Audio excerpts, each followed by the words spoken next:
नमस्कार सभी को। मैं श्रद्धा सलोनी कक्षा 8वीं की एक छात्रा और पीएम श्री केंद्रीय विद्यालय नंबर 1 भुवनेश्वर में पढ़ती हूँ। आज हमारे साथ है सिमरन जेना, हमारे स्कूल की एक एलुमनी जिन्होंने कि हमारे स्कूल से 2 साल पहले पास किया था और वो अभी एम्स कल्याणी वेस्ट बंगाल में पढ़ रही हैं। तो जैसे कि हम शुरू कर रहे हैं, हमें पता है कि परीक्षा पे चर्चा काफ़ी जल्दी ही शुरू होने वाला है। तो आपको क्या लगता है कि परीक्षा पे चर्चा ने और हमारे माननीय प्रधानमंत्री ने आपको किस प्रकार से मदद किया? परीक्षा पे चर्चा ने मुझे बहुत ही मदद किया था स्कूल के टाइम। स्कूल में हमें परीक्षा पे चर्चा दिखाया जा रहा था और वहाँ से प्राइम मिनिस्टर के बहुत सारे मैसेजेस हमें बहुत हेल्पफुल होता था।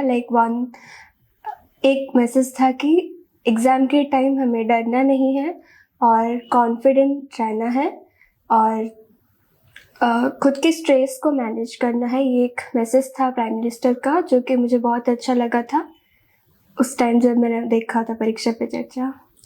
तो सबसे पहले आपको परीक्षा पे चर्चा कहाँ से इसके बारे में पता चला था और आप अपने जूनियर्स को क्या मैसेज देना चाहेंगे परीक्षा के चर्चा के बारे में? परीक्षा पे चर्चा तो हमें स्कूल में ही दिखाया जा रहा था, तो वहीं से ही मुझे पता चला था। स्कूल में हमें दिखाया जा रहा था तब। और जूनियर्स को मैं ये मैसेज दूंगी कि वो भी परीक्षा पे चर्चा देखें और प्राइम मिनिस्टर जो भी बोलते हैं उनके मैसेजेस बहुत अच्छे हैं, वहाँ से कुछ सीखें।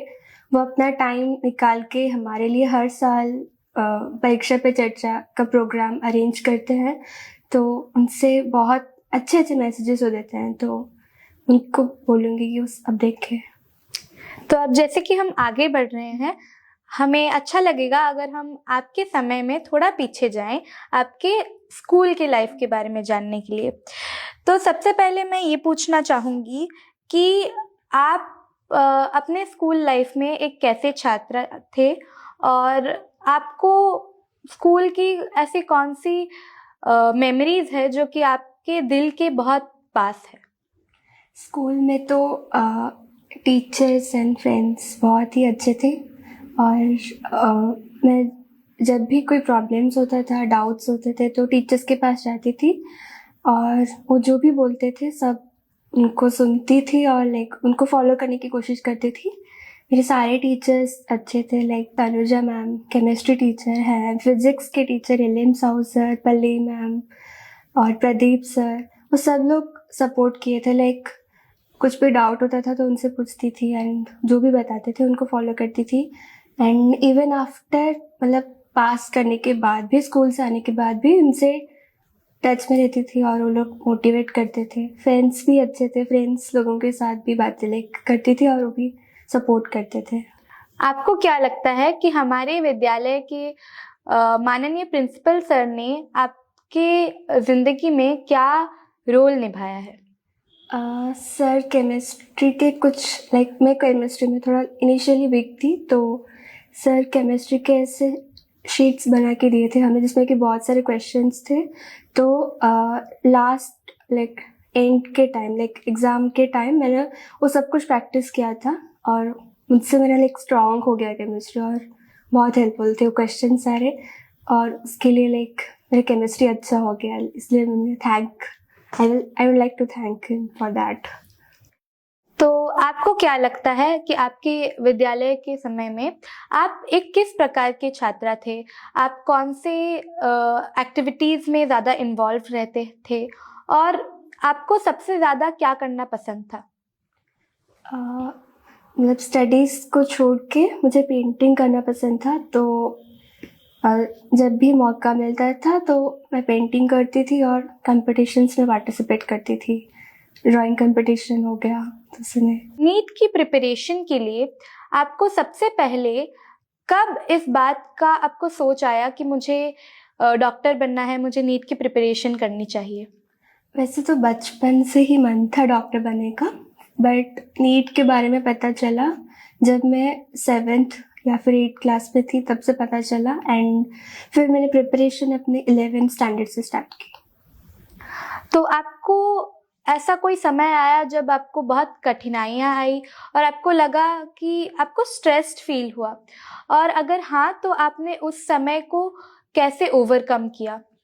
प्रिपरेशन के टाइम तो बहुत बार ऐसे स्ट्रेस फील होता है, लाइक पैनिक होता है, बट फिर मैं रिलैक्स होती हूँ, थोड़ा सा रिलैक्स करती हूँ और थोड़ा सा ब्रेक लेती हूँ, लाइक छत पर जाके थोड़ा घूम लेती हूँ या फिर पार्क चली जाती हूँ, दोस्तों से बात कर लेती हूँ या फिर फैमिली से बात कर लेती हूँ, तो अच्छा हो जाता है। फिर लाइक थोड़ा सा रिचार्ज होना पड़ता है बीच बीच में, फिर आपको अच्छा लगेगा। आपको किस चीज़ ने सबसे ज़्यादा मोटिवेट किया एक ऐसा कठिन गोल लेने के लिए? पहले से ही मेरा मन था लाइक लोगों को हेल्प करना, और ये डॉक्टर बन के ही मुझे लगता था कि हाँ हो पाएगा, तो इसलिए मैं ये पाथ चुनी।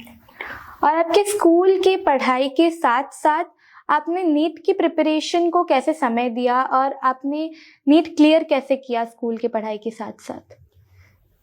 स्कूल नीट में एमसीक्यूज आता है, it is multiple choice questions, और स्कूल में हमें थ्योरी लिखना पड़ता है, तो और सिलेबस दोनों में ही सेम होता है, स्कूल नीट दोनों का सिलेबस सेम होता है, तो उसमें ज़्यादा दिक्कत नहीं आती है। बट राइटिंग जो होता है स्कूल का, उसे हमें थोड़ा एक्स्ट्रा प्रैक्टिस की, और वो स्कूल के एग्ज़ाम के साथ ही हो जाता था। लाइक स्कूल में बहुत सारे टेस्ट होता है, तो हर मॉन्थ जो टेस्ट होता था उससे हो जाता था स्कूल का एग्ज़ाम, और नीट के लिए भी मैं एमसीक्यूज और मॉक टेस्ट देती रहती थी, तो नीट का प्रिपरेशन उसके साथ हो रहा था।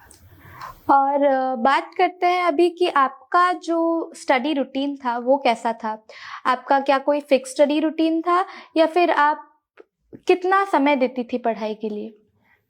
मेरा ऐसा कुछ फिक्स स्टडी रूटीन नहीं था, लाइक कि मुझे 10 घंटा 12 घंटा पढ़ना है। मैं हर दिन अपना एक गोल फिक्स करती थी कि मुझे इस सब्जेक्ट में मुझे इतना ही पढ़ना है आज, तो वो जब कंप्लीट हो जाता था तो फिर मेरा हो जाता था। लाइक मैं फोकस उसी में ही करती थी कि हर दिन मुझे हर सब्जेक्ट में कितना पढ़ना है, नॉट कि हर सब्जेक्ट को मुझे कितना टाइम देना है, मेरा उस टाइप का था। और आपकी तरह जो बड़े बड़े सपने देखते हैं हमारे स्कूल के जो स्टूडेंट्स हैं, उनके लिए आप क्या मैसेज देना चाहेंगी?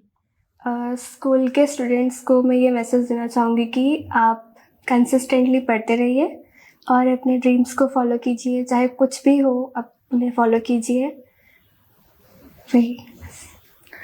तो इतने कठिन परिश्रम और प्रिपरेशन के बाद एम्स में जाना एक बहुत बड़ा चेंज रहा होगा, तो आपको क्या लगता है कि एम्स की ज़िंदगी और आपके स्कूल की ज़िंदगी कैसे अलग थी, और आपको सबसे ज़्यादा सरप्राइज्ड किस बात पे लगा वहाँ पे पहुँच के? एम्स में जाने के बाद फर्स्ट ऑफ ऑल कंपटीशन तो बहुत इंक्रीज़ हो गया, बिकॉज वहाँ बच्चे मतलब वहाँ सारे ही अच्छे बच्चे हैं और सब अच्छे हैं पढ़ने में, और वहाँ फिर हमारा सिलेबस लाइक बहुत ही चेंज होता है। लाइक हम जितना 12th तक जैसे पढ़ते थे वहाँ से बहुत ही अलग है, वहाँ पे जाके जो सब्जेक्ट्स हैं वो सब कुछ अलग ही है, तो ये तो मेजर चेंज है एम्स में जाके। और एक बात है कि हम जितना स्ट्रेस लेते थे 12th तक उतना स्ट्रेस नहीं है, बट स्टिल है स्ट्रेस, वही है। तो इसके बाद आपको क्या लगता है कि आप फ्यूचर में आपके और भी क्या सपने रहेंगे? फ्यूचर में अब तो 5.5 ईयर्स MBBS करना है, उसके बाद फिर PG करके आगे फिर देखना है। अभी जैसा कि हम जानते हैं कि आजकल सोशल मीडिया की ज़िंदगी में सब कोई घुसा हुआ है। आजकल के विद्यार्थी भी हमेशा सोशल मीडिया में ही लगे रहते हैं। तो इस बात पे आपको क्या लगता है कि सोशल मीडिया हमारे लिए हानिकारक है या यूज़फुल है? और किसी भी बड़े चीज़ की तैयारी करने के लिए, पढ़ाई करने के लिए क्या हमें सोशल मीडिया में रहना चाहिए या नहीं? सोशल मीडिया हानिकारक भी है एंड यूज़फुल भी है, डिपेंड करता है कि हम उसे कैसे लेते हैं। तो जैसे कि मैं ज़्यादा यूज़ नहीं करती थी, लाइक इंस्टाग्राम एंड फेसबुक ये तो था नहीं मेरा ड्यूरिंग प्रिपरेशन, और यूट्यूब लाइक इन दोनों से हमें थोड़ा लाइक दूर रहना ही पड़ेगा ड्यूरिंग प्रिपरेशन। एंड यूट्यूब से हम पढ़ सकते हैं थोड़ा बहुत, अगर कुछ डाउट आता है तो कभी कभी हम यूट्यूब से पढ़ सकते हैं, बट कम्प्लीटली उसमें रिलाई करना भी अच्छी बात नहीं है।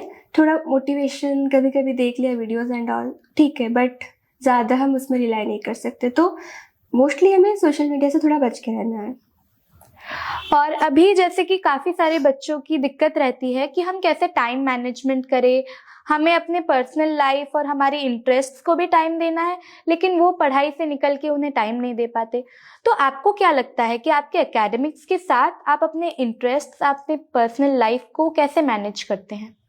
हाँ, ये बहुत इम्पोर्टेंट है कि हम एकेडमिक लाइफ के साथ अपने पर्सनल इंटरेस्ट को भी मैनेज करें।